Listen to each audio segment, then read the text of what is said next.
नमस्कार बच्चों, कैसे हैं आप सब। आशा करती हूँ आप सभी अच्छे होंगे, स्वस्थ होंगे, खुश होंगे और अपनी पढ़ाई भी अच्छे से कर रहे होंगे। तो जैसा कि आप सभी जानते हैं, मैं हूँ आपकी हिंदी की अध्यापिका और मैं स्वागत करती हूँ आप सभी का आईसीटी वर्चुअल क्लासरूम में। और आज हम यहाँ पर एकत्रित हुए हैं पढ़ने के लिए क्लास 6 की हिंदी।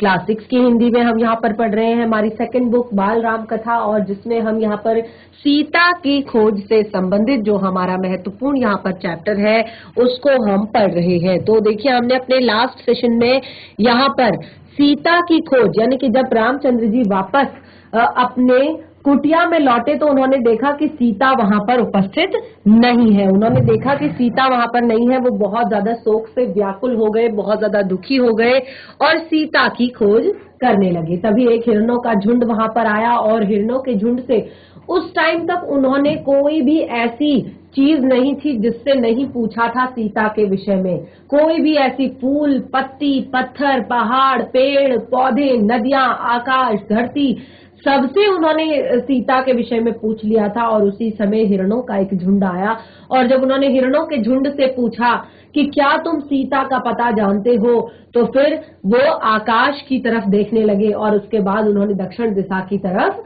दौड़ लगा दी। और इससे राम इशारा समझ गए कि ये हमें कुछ संदेश दे रहे हैं। ये कह रहे हैं कि सीता जो है दक्षिण दिशा की तरफ गई हुई है आकाश मार्ग से।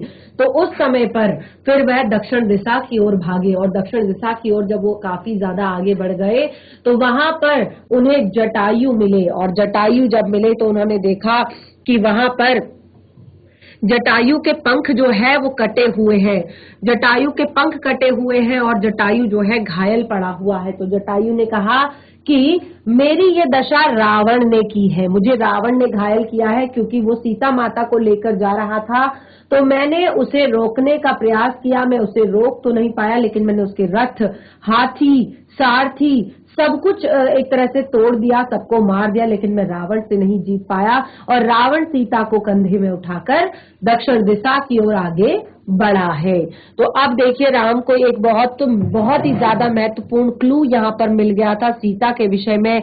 और राम ने उस टाइम पे सबसे पहले ये बोलते बोलते जटायु ने जब प्राण त्याग दिए थे तो राम ने सबसे पहले उसका जो है अंतिम संस्कार किया, उसको अंतिम बार प्रणाम किया और उसके बाद वो आगे निकल गए। लेकिन सबसे बड़ी चीज जो यहाँ पर राम को पता चली थी वो थी कि जटायु जो है उसने बता दिया था कि सीता कहाँ गई है, सीता किस तरफ गई है। तो इस तरह से जब राम ने यहाँ पर एक तरह से रोने लगे, विलाप करने, तो उस टाइम पे जब राम रोने लगे तो लक्ष्मण ने कहा कि ये रोने या विलाप करने का समय नहीं है, ये विलाप करने का समय नहीं है। इस टाइम पे आपको विलाप नहीं करना चाहिए, बल्कि इस टाइम पे आपको आगे बढ़ना चाहिए, सीता की खोज में निकलना चाहिए। तो उस टाइम पे जब राम जो है इस तरह से रो रहे थे, विलाप कर रहे थे, तो सीता की खोज में फिर वो आगे निकले और उन्होंने कहा कि हमें तुरंत ही दक्षिण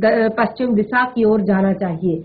और वहां पर जो रोज राजकुमार प्रतिदिन क्या करते, रात को सोते, सुबह उठते, फिर दक्षिण दिशा की तरफ आगे बढ़ते, फिर रात को सोते, सुबह उठते, फिर दक्षिण दिशा की ओर एक तरह से आगे बढ़ते। तो इस तरह से उन्हें रास्ते में एक बहुत ही भयानक राक्षस मिला एक दिन, जिसका नाम था कंबद। और उसकी शक्ति और बुद्धि पर एक तरह से जब राम ने कंबद पर, क्योंकि बहुत ही भयानक था कंबद, बहुत ही खतरनाक था, और वो उसने दोनों भाइयों को क्या किया, अपनी भुजाओं में दबाया और वो उन्हें खाने के लिए तत्पर हुआ। तभी राम और लक्ष्मण ने उनकी दोनों भुजाएं काट दी। और इस तरह से वो राम लक्ष्मण की शक्ति से आश्चर्यचकित हो गया और कहा, कौन हो तुम? तो उस टाइम पे राम ने कहा कि हम अयोध्या के महाराज दशरथ के पुत्र हैं, हम अयोध्या के महाराज दशरथ के पुत्र हैं, राम और लक्ष्मण। रावण ने राम की सीता का हरण कर लिया है, राम की पत्नी सीता का हरण कर लिया है और हम उन्हीं की खोज में निकले हैं। राक्षस कंबद ने राम के बारे में सुन रखा था, क्योंकि एक तरह से राक्षस कंबद जो था, अब उस वन में भगवान राम ने इतना तहलका मचा दिया था, यानी कि इतने सारे राक्षसों को मार दिया था, इतने सारे राक्षसों को का वध कर दिया था कि अब सारे राक्षस राम की शक्तियों से परिचित थे, राम की बुद्धिमत्ता से परिचित थे, राम की योग्यता से परिचित थे। तो सभी राक्षस जो है लगभग राम के बारे में जानते थे, सभी ने राम के बारे में सुना हुआ था। तो राक्षस कंबद ने भी राम के बारे में सुना था, क्योंकि वो भी उसी वन में रहता था। तो अब वो इस टाइम पे राम को साक्षात देखकर बहुत प्रसन्न हुआ। उसने राम को साक्षात देख लिया, जिसके गुणों के बारे में इतना सुना हुआ हो, जिसके एक तरह से शक्ति के बारे में इतना सुना हुआ हो, उसको साक्षात देख लिया तो वो बहुत प्रसन्न हुआ। वो कहता है कि मैं सीता के विषय में कुछ नहीं जानता, मैं सीता के संबंध में कुछ नहीं जानता, लेकिन मैं तुम दोनों की सहायता का उपाय बता सकता हूं। अब देखिए कंबद, अब यहां पर आपको क्या चीजें समझ में आ रही है? कभी भी अच्छाई का जो फल होता है ना, हम कहते हैं कि आज का समय तो ऐसा है, जो बुराई करता है उसी की जय जयकार होती है, जो अच्छाई करता है वो इंसान हार जाता है या जो पीछे रह जाता है। ये अक्सर हम समाज में सुनते हैं लोगों के मुंह से। लेकिन अच्छाई अगर आपने की है, अगर आप हमेशा सद्मार्ग पर चले हैं, हमेशा आपने दूसरों के लिए अच्छा ही सोचा है, आपने दूसरों की भलाई की है, आपने कभी कुमार्ग को नहीं अपनाया, आपने कभी गलत काम नहीं किया, झूठ नहीं बोला, लोगों को एक तरह से परेशान नहीं किया, तो वो अच्छाई आपकी कहीं ना कहीं निकलती है, कहीं ना कहीं पता चल जाती है। अब देखिए, भले ही राक्षस कंबद जो था वो एक बहुत ही खतरनाक, बहुत ही भयानक राक्षस था, लेकिन क्योंकि उसने राम के गुणों के बारे में सुना हुआ था, राम की अच्छाई को देखा हुआ था, राम की शक्ति से वो परिचित था, क्योंकि उसको पता था कि ये एक बड़े महान पुरुष है, ये एक महापुरुष है, क्योंकि इन्होंने एक तरह से वन के जितने भी राक्षस हैं उनका वध कर दिया है, क्योंकि वन में तो एक से एक खतरनाक भयानक राक्षस हैं। तो इनमें कुछ ना कुछ तो बात है, इनमें कुछ ना कुछ ये बात है, ये जरूर साक्षात भगवान का रूप है। तो कंबद ये सारी चीजें समझ गया और उसने अब रामचंद्र जी की, एक राक्षस होकर उसने रामचंद्र जी की सहायता करने का वचन दे दिया और उपाय बताया। उसने कहा कि मैं सीता के बारे में तो नहीं जानता, यानी कि मैंने ना तो देखा ना सुना, लेकिन मैं आपकी सहायता का उपाय आपको जरूर बता सकता हूँ। तो मेरा एक छोटा सा आग्रह स्वीकार करें। तो उसने कहा राम से कि मैं आपको सहायता के लिए बता सकता हूँ, मैं बता सकता हूँ कि कुछ हेल्प मैं आपकी कर सकता हूँ, कुछ क्लू मैं आपको दे सकता हूँ, लेकिन उससे पहले आपको मेरा एक आग्रह स्वीकार करना होगा। अब एक रिक्वेस्ट की कि एक आग्रह किया कि आपको मेरे इस आग्रह को स्वीकार करना होगा। अब आग्रह क्या था? आग्रह था कि मेरा अंतिम संस्कार राम करें। अब देखिए, जिसका अंतिम संस्कार स्वयं भगवान करेंगे तो वो सीधे वैकुंठ को जाएगा, वो अगली बार इस मृत्यु लोक में अपने कर्मों को भुगतने के लिए आएगा ही नहीं। अगली बार वो यहाँ पर इस तरह से कभी राक्षस बनकर, कभी जानवर बनकर, कभी इंसान बनकर, कभी कीड़ा बनकर, कभी मक्खी बनकर, कभी मच्छर बनकर नहीं आएगा। अब वो सीधे वैकुंठ को जाएगा, क्योंकि उसका अंतिम संस्कार भगवान के हाथों हुआ है। तो उसने यही एक रिक्वेस्ट की, यही एक अपना प्रस्ताव रखा कि आपको मेरा अंतिम संस्कार करना पड़ेगा। राम ने इस पर सहमति व्यक्त की। राम ने कहा ठीक है, मैं तुम्हारी इस इच्छा को पूरी करूंगा। तो उस टाइम पे फिर कंबद बोला, आप दोनों पंपा सरोवर के निकट ऋष्यमुख पर्वत पर जाएं। देखिए, उसने एक बहुत ही अच्छा क्लू दिया यहाँ पर। उसने कहा कि आप पंपा पर्वत पर जाएं, वहां ऋष्यमुख पर्वत है, पंपा सरोवर के निकट ऋष्यमुख पर्वत है, और वहां पर वानर राज सुग्रीव का क्षेत्र है। वानर राज, वानरों के राजा सुग्रीव का वो क्षेत्र है। और उन्होंने कहा कि वे निर्वासित जीवन व्यतीत कर रहे हैं, यानी कि वे निर्वासित जीवन व्यतीत कर रहे हैं। सुग्रीव से मदद की आग्रह कीजिए, उनके पास बहुत बड़ी वानर सेना है। सुग्रीव के वानर सेना सीता को अवश्य खोज निकालेंगे। और अब धीरे धीरे कंबद की सांसें टूटने लगी थी। कंबद अब धीरे धीरे मृत्यु के करीब जा रहा था, क्योंकि राम ने उनकी दोनों भुजाएं काट दी थी। तो उसने एक बहुत ही अच्छा, क्योंकि उस टाइम तक राम अकेले ही सीता को ढूंढ रहे थे। अब देखिए, अगर कोई काम एक व्यक्ति करता है और कोई काम 10 व्यक्ति करते हैं, तो उसमें क्या फायदा होता है कि जो काम आपका एक दिन में होना होगा, 10 दिन में होना होगा, वो एक दिन में ही हो जाएगा, क्योंकि 10 लोग मिलकर करेंगे ना। कहते हैं एकता में शक्ति होती है, एकता में बल होता है। हमें हमेशा मिलकर काम करना चाहिए, ठीक है।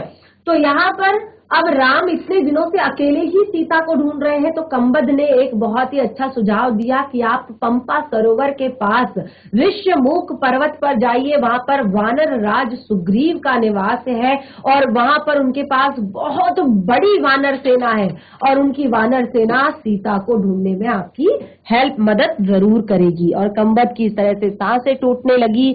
अब उसका अंत निकट था और राम और लक्ष्मण, देखिए इस तरह का था कंबद, कुछ देख सकते हैं आप कितना भयानक है। उसकी एक ही आंख थी और बड़ी बड़ी दांत उसके, आप देख सकते हैं कितना भयानक है, कितने बड़े बड़े दांत उसके हैं और केवल एक आंख है और 2 बड़ी बड़ी भुजाएं हैं और मांस का गोला है वो पूरा एक, ठीक है। यानी कि उसका कोई आकार नहीं है, वो राक्षस है तो उसका कोई एक परफेक्ट आकार नहीं है, वो बहुत ही भयानक है।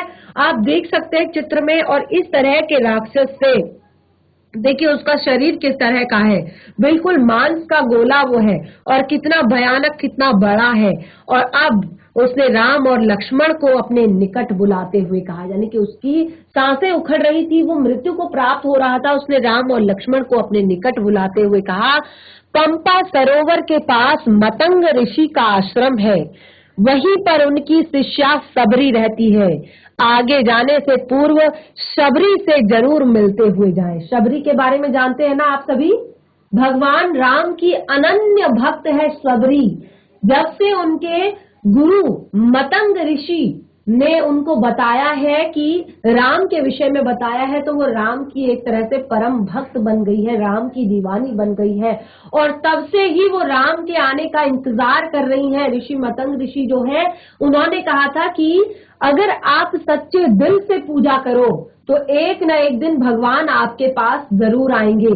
तो अब शबरी जो है सुबह से शाम तक उसका काम ही यही है कि वो अपनी जो कुटिया है उसकी सफाई करती है, पूरे रास्ते की लंबे दूर तक कुटिया की सफाई करती है और उसके बाद वहां पर वन से लाए हुए फूलों को चुनकर वहां पर डाल देती है रास्ते में। और उसके बाद एक टोकरी लेकर वन जाती है, वहां से बेर तोड़कर लाती है, वहां से जो कंद मूल फल होते हैं वो तोड़कर लाती है और उसके बाद वो घर में रखकर सुबह से शाम तक राम का इंतजार करती है। और ऐसे ही उसका जीवन जो है लगभग व्यतीत होने को आया है, वृद्धावस्था उसकी आ गई है। तो कंबद कहता है कि आप मतंग ऋषि के आश्रम के पास एक शिष्या रहती है उनकी सबरी, और जाने से पूर्व यानी कि आगे जाने से पूर्व आप उससे जरूर मिलते हुए जाएं। और बोलते बोलते कंबद ने प्राण त्याग दिए। कंबद का एक तरह से निधन हो गया, कंबद की मृत्यु हो गई। राम ने अपना वचन पूरा किया, राम ने उसका अंतिम संस्कार किया और पंपासर की ओर चले गए। राम ने जिस तरह से उन्होंने प्रॉमिस किया था, वादा किया था कंबद को कि वह उसका अंतिम संस्कार करेंगे, तो राम ने कंबद का अंतिम संस्कार किया और उसके बाद वो पंपा सरोवर की तरफ आगे बढ़ गए। अब देखिए इस टाइम पे राम बहुत दुखी थे, बहुत परेशान थे, बहुत समस्या में थे। देखिए कहते हैं ना कि दुख के समय में जो हमें काम आता है, दुखों के समय में, कष्ट के समय में जो हमारे काम आता है, वही हमारा सच्चा मित्र होता है, वही हमारा सच्चा रिलेटिव होता है। तो अब देखिए छोटी छोटी चीजें उन्हें मिलती जा रही थी। सबसे पहला क्लू उन्हें दिया उन हिरणों ने जिन्होंने आकाश की ओर देखा और दक्षिण दिशा की ओर भाग गए। फिर सबसे बड़ा यहाँ पर सुराग मिला जटायु से, और उसके बाद अब कंबद ने एक बहुत बड़ा ढंढास राम को बंधाया था। सीता तक पहुंचने की आशा जो है अब बलवती होती जा रही थी। अब राम को अंदर मन में एक धैर्य धीरे धीरे हो रहा था कि सीता मिल जाएगी, जरूर सीता मिल जाएगी। अब सीता तक पहुंचने की आशा बलवती होती गई। राम को सुग्रीव की क्षमता और वानर सेना की शक्ति का पता था, क्योंकि राम ने भी इससे पहले भी गुरुओं के साथ कई बार वन में वो गए थे, तो उन्हें सुग्रीव की वानर सेना और उनकी शक्ति के बारे में पता था। अब वे जल्दी से जल्दी सुग्रीव के पास पहुंचना चाहते थे। ऋष्यमुख पर्वत का रास्ता पंपा सरोवर से होकर जाता था। पंपा सर का सौंदर्य बहुत ही अद्भुत था, बहुत ही सुंदर था। जो पंपा सर था, पंपा सरोवर जो था वो बहुत ही प्यारा था, बहुत ही सुंदर था। मतंग ऋषि का आश्रम उसी सरोवर के किनारे था। लता कुंजों से घिरा हुआ था। लता कुंजों यानी कि बहुत सुंदर सुंदर लताएं थी, पुष्प थे, पल्लव थे, फलों के वृक्ष थे। बहुत ही सुंदर वो आश्रम था। और उस सरोवर का पानी बहुत ही ज्यादा मीठा था। सरोवर का पानी बहुत ही ज्यादा मीठा था। जीआईसी कोट कंडारा रीडिंग करेंगे बच्चा आप?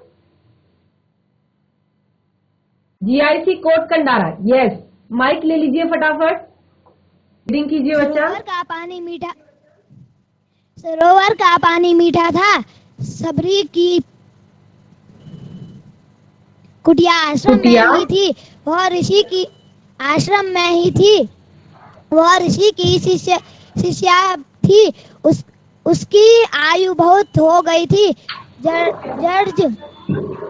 जर्जर काया, लेकिन आंखें ठीक थी। हर पल राम की प्रतीक्षा में खुली हुई। ऋषि ने उसे बताया था कि एक दिन राम आश्रम में अवश्य आएंगे और उससे मिलेंगे। राम को आश्रम में देखकर सबरी बहुत प्रसन्न हुई। उनकी आव भगत की सेवा की खाने को मीठे फल दे रहने की जगह दी। उसकी आंखें तृप्त हो गई। राम ने उससे सीता के संबंध में पूछा। आप सुग्रीव से मित्रता करिए। सीता की खोज में वह अवश्य सहायक होगा। उसके पास विलक्षण शक्ति वाले बंदर हैं। सबरी ने राम को आश्वस्त किया। अगले दिन राम ऋष्यमुख पर्वत चले गए। उनकी व्याकुलता अब और घट गई थी। मन की शांति लौट आई थी। Very good, very good. थोड़ा सा स्पीड में पढ़ रहे हैं, और जो आप जो ब्रेक है बीच में, जैसे आप विराम चिन्हों को देख रहे हैं, इनका भी अच्छे से यूज करना सीखें, अच्छे से पढ़ें। अभी फिलहाल बैठ जाइए, उसके बाद आगे रीडिंग करेंगे। बैठ जाइए बच्चा। तो देखिए, जो सबरी थी वो उसी आश्रम में रहती थी कुटिया बनाकर, और वो मतंग ऋषि की शिष्या थी। तो अब देखिए, क्योंकि ऋषि मुनियों की आयु आपको पता है कितनी ज्यादा होती है, वो काफी ज्यादा उन्होंने तप किया होता है, योग किया होता है। उस टाइम पे जो लोगों की आयु थी वो 200 से 300 वर्ष हुआ करती थी। धीरे धीरे आप जैसे आपने पढ़ा होगा, सुना होगा कहीं कि जैसे जैसे कलयुग आ रहा है, इंसान की आयु जो है वो कम होती जा रही है। ठीक है ना। पहले के लोग भी कम से कम 100 वर्ष तो जीते थे, लेकिन अब तो बहुत रेयर केस में बहुत कम लोग आपको दिखेंगे कि जो ये कहा जाएगा कि ये 100 वर्ष का है। ठीक है। तो ऐसे ही उस टाइम पे जो ऋषि थे, उनकी शिष्या थी वो सबरी जो थी, मतंग ऋषि की शिष्या थी, और वो काफी ज्यादा वृद्ध हो चुकी थी, काफी बूढ़ी हो गई थी। देखिए कब बताया होगा मतंग ऋषि ने उन्हें राम के विषय में। तो वो उस समय से राम का इंतजार कर रही थी। उनकी आयु बहुत हो गई थी, शरीर जो है, काया जो है बहुत जर्जर हो गई थी। आपने देखा होगा ना बूढ़े लोगों का शरीर कैसे हो जाता है, जैसे एकदम से उनका जो मांसपेशियां होती है वो बिल्कुल लटक जाती है। तो शरीर जो है, काया जो है जर्जर हो गई थी, लेकिन आंखें बिल्कुल ठीक थी। हर समय राम की प्रतीक्षा में वो खुली रहती थी। और एक दिन जब ऋषि ने ये उन्हें बताया था, ये एक वादा किया था कि एक दिन राम तुम्हारे आश्रम में जरूर आएंगे। अब राम आज सबरी के आश्रम में थे तो वो बहुत खुश हुई, बहुत प्रसन्न हुई। उसने बहुत आव भगत की राम की, बहुत अच्छे से सेवा की, खाने के लिए मीठे मीठे फल दिए और रहने के लिए उचित स्थान दिया। आज सबरी की आंखें तृप्त हो चुकी थी। अब राम ने सीता के विषय में पूछा तो उन्होंने भी यही कहा। उन्होंने कहा कि आप सुग्रीव से मित्रता कीजिए, सीता की खोज में वो आपके लिए अवश्य सहायक होगा, क्योंकि उसके पास विलक्षण शक्ति के बंदर हैं। और अब राम जो है सबरी की बातों से आश्वस्त हो चुके थे। एक राम को बहुत एक तरह से सुग्रीव के विषय में और ज्यादा जानकर राम के मन को अब थोड़ा सा शांति मिली थी, उनके मन की व्याकुलता थोड़ा सा कम हो गई थी और जो शांति, जो उनके मन में द्वंद्व चल रहा था, परेशानी चल रही थी, जो दुख उनको हो रहा था, वो धीरे धीरे कम हो गया और उनके मन की शांति वापस लौट आई। तो इस तरह से सीता की खोज से जुड़ा हुआ ये वाला पार्ट हमारा कंप्लीट होता है। नेक्स्ट हमारा यहाँ पर है राम और सुग्रीव, यानी कि किस तरह से अब राम और सुग्रीव की मित्रता यहाँ पर होती है। अब राम और लक्ष्मण का जो अगला पड़ाव था वो था ऋष्यमूक पर्वत, यानी कि अब सबरी की कुटिया से उन्होंने सीधे कहाँ जाना था, ऋष्यमूक पर्वत पर जाना था। तो देखिए राम और लक्ष्मण का जो अगला पड़ाव था वो था ऋष्यमूक पर्वत। सुग्रीव वहीं पर रहते थे। कंबद और शबरी दोनों की बात दोनों भाइयों को याद आ गई, यानी कि जब वो वहां पर पहुंचे तो दोनों भाइयों को कंबद और शबरी की बात याद आ गई। दोनों ने सुग्रीव के बारे में कहा था कि वो बहुत बलशाली हैं और उनके पास एक बहुत बड़ी वानर सेना है जो सीता को ढूंढने में उनकी मदद करेगी। अब दोनों ने सुग्रीव से मिलने की सलाह दी थी और कहा था कि वो सीता की खोज में सहायक होंगे। तो अब वहां पर दोनों ही राजकुमार बहुत ही शीघ्रता से पहुंचना चाहते थे, बहुत ही जल्दी पहुंचना चाहते थे। सुग्रीव का मूल निवास ऋष्यमूक पर्वत नहीं था, किष्किंधा था, जबकि जो सुग्रीव थे उनका मूल निवास ऋष्यमूक पर्वत नहीं था। कौन सा पर्वत था? किष्किंधा पर्वत था। ऋष्यमूक पर्वत पर वो निर्वासन में अपना समय बिता रहे थे। कैसे निर्वासन? यानी कि उनको निकाल दिया गया था स्कंदगंधा से, उनको किष्किंधा पर्वत से उनको निकाल दिया गया था उनके छोटे भाई ने। उनके छोटे भाई का नाम बाली था।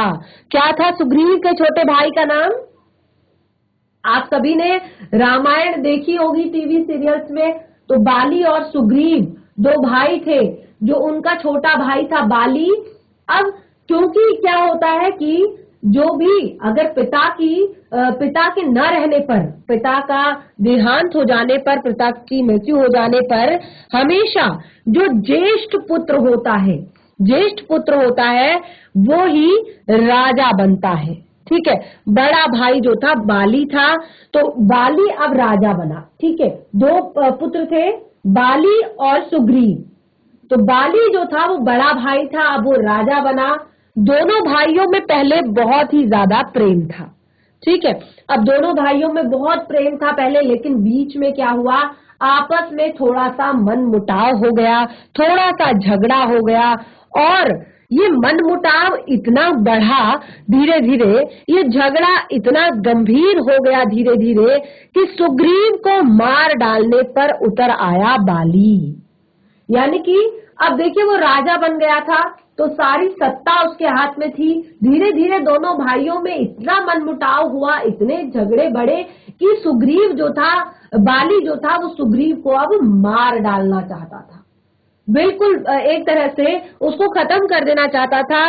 ऋष्यमूक आकर भी सुग्रीव का वह डर कम नहीं हुआ और अपनी जान बचाने के लिए ही सुग्रीव को ऋष्यमूक पर्वत पर आना पड़ा। वरना सुग्रीव का असली घर कहाँ था? सुग्रीव का असली घर था किष्किंधा पर्वत। ठीक है, किष्किंधा पर्वत था और वहां पर अपने भाई से बचकर अपनी जान बचाने के लिए वो यहाँ पर आए थे ऋष्यमूक पर्वत पर। वो हमेशा चौकस रहता था, चौकन्ना रहता था। चौकस यानी कि चौकन्ना, क्योंकि उसको भय था कि मेरा भाई कभी भी आकर, क्योंकि वो राजा है, उसके पास बहुत बड़ी सेना है और वो कभी भी आकर मुझे मार सकता है। और उसके जो विश्वास पात्र बानर थे, जो क्योंकि वो भी राजा का ही छोटा भाई था, तो वो भी राजा, उसके पास भी काफी सेना थी, उसके कुछ विश्वास पात्र बंदर भी थे, वानर सेना थी, और वो निरंतर हमेशा पहरे पर रहते थे, हमेशा पहरा करते रहते थे। कौन करेगा रीडिंग? हैंड रेज कर सकते हैं। रीडिंग कौन करेगा? जीजीआईसी बटेलिया रीडिंग करेंगे बच्चा आप? जीजीआईसी बटेलिया, क्या आप रीडिंग करेंगे बच्चा?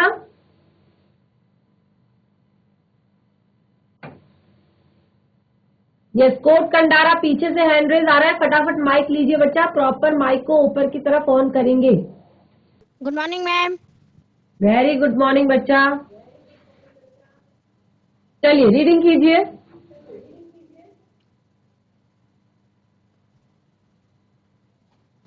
रहती थी, सुग्रीव स्वयं भी पहरा देता था, इस डर से कि कहीं बाली के गुप्तचर सैनिक वहां न पहुंच जाए।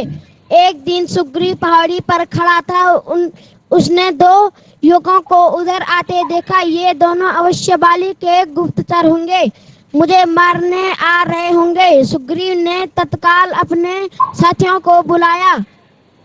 हमें ऋष्य मुख छोड़ देना चाहिए, यह स्थान अब सुरक्षित नहीं है, बाली यहाँ भी आ धमका है। सुग्रीव ने अपने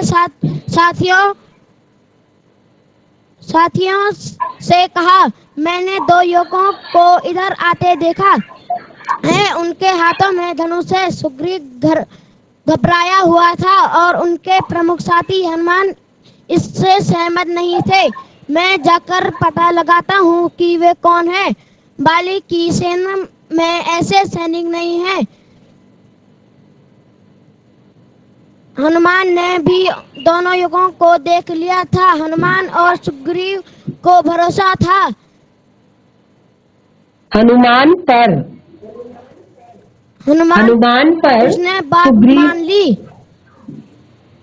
सुग्रीव को भरोसा था हनुमान पर। यस, बैठ जाइए बच्चा। तो देखिए क्या हुआ, अब राम और लक्ष्मण फटाफट वहां पर बढ़ रहे थे, ऋष्यमुख पर्वत की तरफ बढ़ रहे थे। और जैसे कि मैंने आपको बताया, जो सुग्रीव था वो अपने भाई बाली से बहुत डरता था, तो वो स्वयं भी पहरा देता था, यानी कि वो स्वयं भी खड़ा रहता था कि कोई सैनिक वहां तक ना पहुंच जाए उसके भाई के। तो इस तरह से अब एक दिन सुग्रीव जो है पहाड़ी पर खड़ा था, तो उसने देखा कि दो युवक उधर की ओर चले आ रहे हैं, और उसने तुरंत सोच लिया कि ये दोनों भी जरूर बाली के ही गुप्तचर हैं। और उसने फटाफट अपने साथियों को बुलाया और कहा कि हमें ये ऋष्यमुख पर्वत भी छोड़ देना चाहिए, क्योंकि अब ये स्थान हमारे लिए सुरक्षित नहीं है।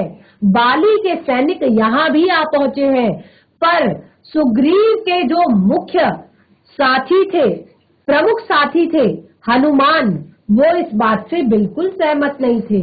उन्होंने कहा कि हमें बिल्कुल भी एकदम से शक नहीं करना चाहिए, क्योंकि बाली की सेना में ऐसे कोई सैनिक नहीं है। तो मैं पास जाकर देखता हूँ, आपको पता लगाकर बताता हूँ कि ये दोनों कौन है।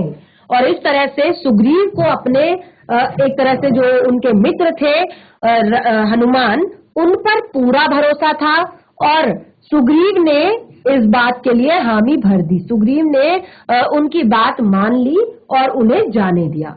राम और लक्ष्मण पहाड़ी पर चढ़ते चढ़ते थक गए थे, क्योंकि काफी बहुत ऊंची पहाड़ी थी।